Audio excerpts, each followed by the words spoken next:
जय श्री राम। हर हर महादेव। मैं अधिवक्ता बागेश श्रीवास्तव वाराणसी से पुनः आप लोग के समक्ष उपस्थित हूँ एक नया वीडियो लेकर नए ऊर्जा के साथ।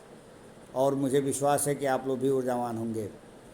हम लोग चर्चा कर रहे थे भारतीय न्याय संहिता सन 2023 के अध्याय 6 के विषय में, और धारा 130 तक हम लोगों ने चर्चा कर लिया था। अब गतांक से आगे का चर्चा हम लोग करेंगे। आपराधिक बल और हमला जब गंभीर प्रकोपन के अधीन रह कर के किया जाता है तो उसका स्वरूप बदल जाता है, और बिना प्रकोपन के यदि वही आपराधिक बल और हमला किया जाता है तो उसका स्वरूप कुछ दूसरा होता है। लोक सेवक के विरुद्ध यदि कोई हमला और आपराधिक बल का प्रयोग किया जाता है तो उसका स्वरूप दूसरा होता है, दंड का भी स्वरूप बदल जाता है। तो हम लोग देखेंगे धारा जो 131 है ये प्रकोपन के अधीन न रहते हुए है, और धारा 136 जो है प्रकोपन के अधीन रहते हुए है। दोनों में अंतर दंड के रूप में है, बाकी इसमें प्रकोपन के अधीन नहीं है, और धारा 136 में प्रकोपन के अधीन रहते हुए वही आपराधिक बल और हमला किया जाता है तो उसका दंड का स्वरूप कम हो जाता है। विषय पे आते हैं। विषय पे आने से पहले मेरा निवेदन है कि यदि आप इस चैनल पर नए हैं तो कृपया सब्सक्राइब जरूर कर लें मेरे इस यूट्यूब चैनल को, और बेल आइकन पे भी क्लिक कर दें ताकि जब भी मैं कोई इस प्रकार का वीडियो अपलोड करूं तो आपको इसकी सूचना मिल जाए। और अधिक से अधिक लोगों को शेयर करिए ताकि अधिक से अधिक लोग इसका लाभ ले सकें। आइए विषय पर चलते हैं। धारा 131 कहता है punishment for assault or criminal force otherwise than on grave provocation. अब यहाँ जो बदलाव हुआ है ये क्या बदलाव हुआ है, ये कहता है धारा 131 whoever assaults or uses criminal force to any person otherwise than on grave and sudden provocation given by that person shall be punished with imprisonment of either description for a term which may extend to 3 months or with fine which may extend to 1000 rupees or with both। देखिए ये जो जुर्माना है यहाँ पे ये बदल करके 1000 रुपया हो गया है। ये कह रहा है कि जो कोई किसी व्यक्ति पर हमला या आपराधिक बल का प्रयोग उस व्यक्ति द्वारा गंभीर और अचानक प्रकोपन दिए जाने पर करने से अन्यथा करता है, मतलब ये धारा 136 की बात ये कर रहा है कि धारा 136 में जो बातें कही हैं उससे भिन्न यदि करता है तब कह रहा है कि वह दोनों में से किसी भांति के कारावास से जिसकी अवधि 3 मास तक की हो सकेगी, या जुर्माने से जो 1000 रुपये तक का हो सकेगा, या दोनों से दंडित किया जाएगा। एक्सप्लेनेशन कह रहा है कि grave and sudden provocation will not mitigate the punishment for an offence under this section A if the provocation is sought or voluntarily provoked by the offender as an excuse for the offence. दूसरा कह रहा है B if the provocation is given by anything done in obedience to the law or by a public servant in the lawful exercise of the powers of such public servant, or if the provocation is given by anything done in the lawful exercise of the right of the private defense। दूसरा explanation कर रहा है कि whether the provocation gave was grave and sudden enough to mitigate the offence is a question of fact। अब explanation जो कह रहा है इसका कहने का मतलब है कि गंभीर और अचानक प्रकोपन से इस धारा के अधीन किसी अपराध के दंड में कमी नहीं होगी। कब नहीं होगी? तो अब ये कह रहा है कि यदि वह प्रकोपन अपराध करने के लिए प्रतिहेतु के रूप में अपराधी द्वारा वांछित या स्वेच्छा प्रकोपित किया गया है, मतलब जो व्यक्ति अपराधी है उसी द्वारा खुद से प्रकोपन ऐसा कर दिया गया है कि जिसके वजह से जो है मैंने होता है ना कि खुद गुस्सा जाना, तो खुद से गुस्सा होने से इसका लाभ नहीं मिलेगा। बी कह रहा है इसका यदि वह प्रकोपन किसी ऐसी बात द्वारा दिया गया है जो विधि के पालन में या किसी लोक सेवक द्वारा ऐसे लोक सेवक की शक्ति के विधिपूर्ण प्रयोग में की गई है तो वहाँ भी इसको लाभ नहीं मिलेगा। सी कह रहा है कि यदि वह प्रकोपन किसी ऐसी बात द्वारा किया गया है जो प्राइवेट प्रतिरक्षा के अधिकार के विधिपूर्ण प्रयोग में की गई है तो वहाँ भी इसका लाभ नहीं मिलेगा। और इसका एक्सप्लेनेशन 2 कह रहा है कि प्रकोपन अपराध को कम करने के लिए पर्याप्त गंभीर और अचानक था या नहीं, यह तथ्य का प्रश्न है। मतलब ये फैक्ट पर डिपेंड करेगा कि क्या स्थिति थी प्रोवोकेशन का। अब assault or criminal force to deter public servant from discharge of his duty.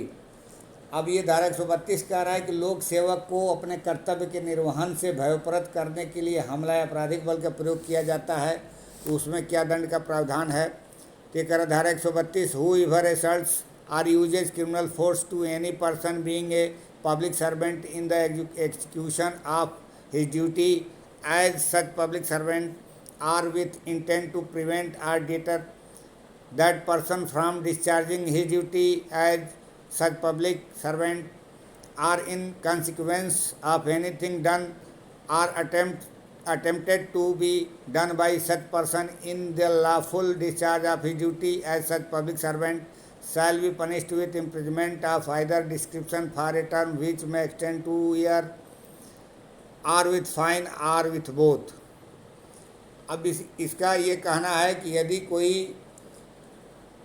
व्यक्ति किसी ऐसे व्यक्ति पर जो लोक सेवक है, उस समय जब वैसा लोक सेवक के नाते वह अपने कर्तव्य का निष्पादन कर रहा हो या इस आशय से कि उस व्यक्ति को वैसे लोक सेवक के नाते अपने कर्तव्य के निर्वहन से निवारित करे या भयप्रत करे या ऐसे लोक सेवक के नाते उसके अपने कर्तव्य के विधिपूर्वक निर्वहन में की गई या की जाने वाली किसी प्रयत्न किए गए किसी बात के परिणाम स्वरूप हमला करता है या आपराधिक बल का प्रयोग करता है, तो वह दोनों में से किसी बात के कारावास से जिसकी अवधि 2 वर्ष तक की हो सकेगी या जुर्माने से या दोनों से दंडित किया जाएगा।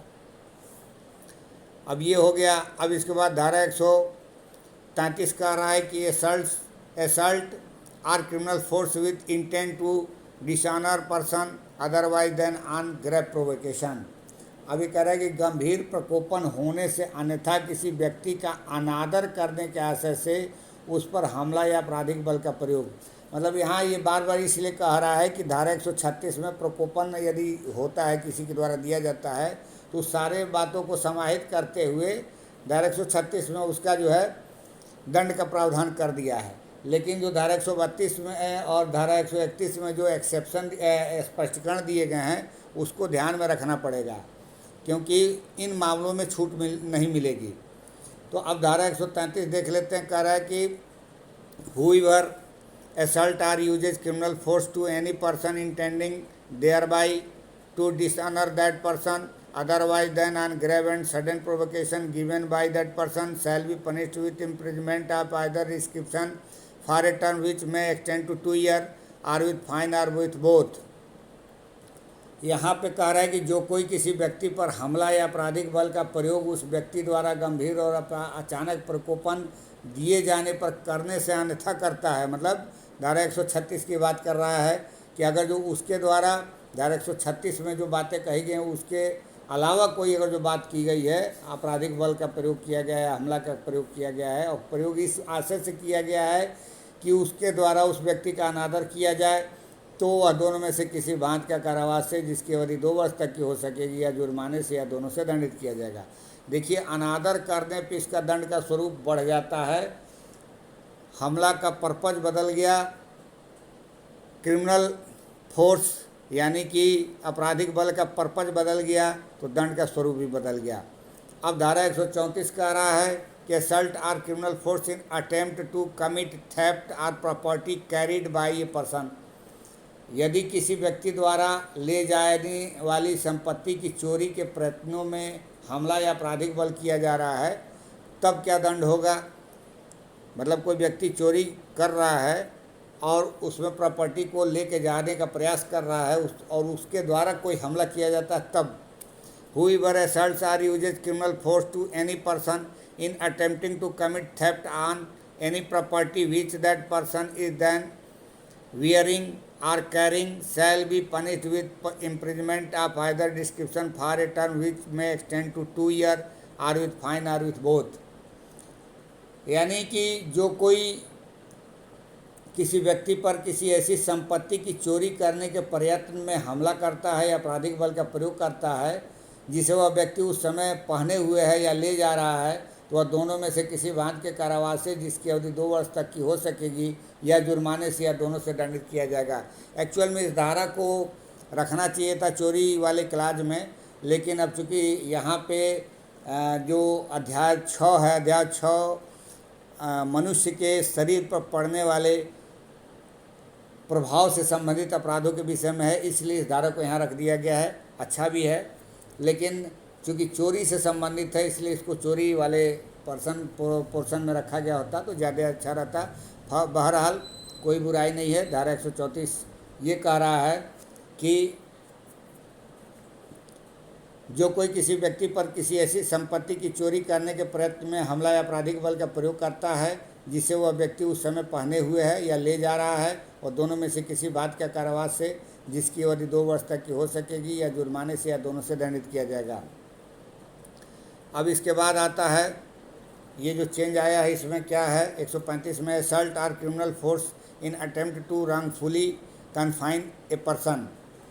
किसी व्यक्ति का सदोष प्रतिरोध करने के प्रयत्न में हमला या आपराधिक बल का प्रयोग। अभी हम लोग पीछे जब सदोष प्रतिरोध और सदोष विरोध पढ़ रहे थे तो उसमें ये कह रहा है कि किसी व्यक्ति का सदोष प्रतिरोध करने के प्रयत्न में हमला किया जाता है या आपराधिक बल का प्रयोग किया जाता है, तब क्या दंड होगा। तो कह रहा है whoever assault or uses criminal force to any person in attempting wrongfully to confine that person shall be punished with imprisonment of either description for a term which may extend to 1 year or with fine which may extend to 5,000 rupees or with both।